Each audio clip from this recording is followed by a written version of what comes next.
Matahotra ny isiny taona fotsy ny mpianatra eny anivon'ny Anjerimanontolo miantso ireo olon-dehibe sy zoky eto anivon'ny firenena moa izy ireo mba andraiky ny avy manoloana indrindra ny toetra ara-politika misy ankehitriny.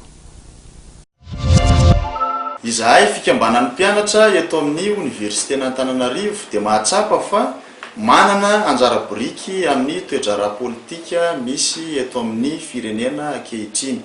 Ka tsy hainay ny angina manoloana ny zava-misy izay mipaka amin'ny fianaranay sy ny hoavinay.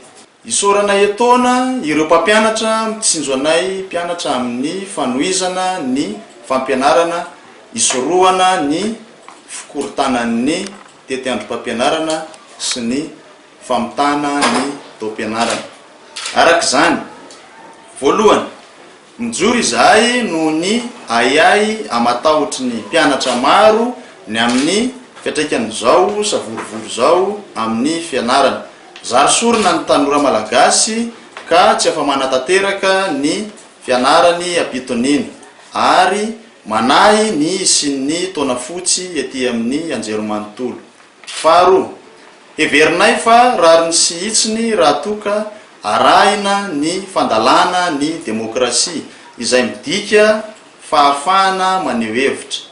Ka irinay raha mijoro ianareo ray aman-dreny mba ho modely amin'ny fahaizana mifampiresaka sy mifanakalo hevitra hoento mitady vahaolana iombonana ka tsy hanome ohatra ratsy ho an'ny taranaka faramandimby.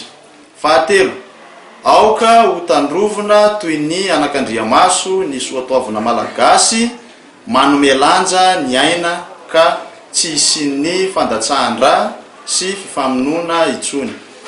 Fahaefatra, izahay zandry zanaka dia matoky ny fahendrenareo ray aman-dreny fa hikatsaka ny tombontsoa amboniny vahoaka malagasy ny amin'ny hanatanterahana fifidianana ampilaminana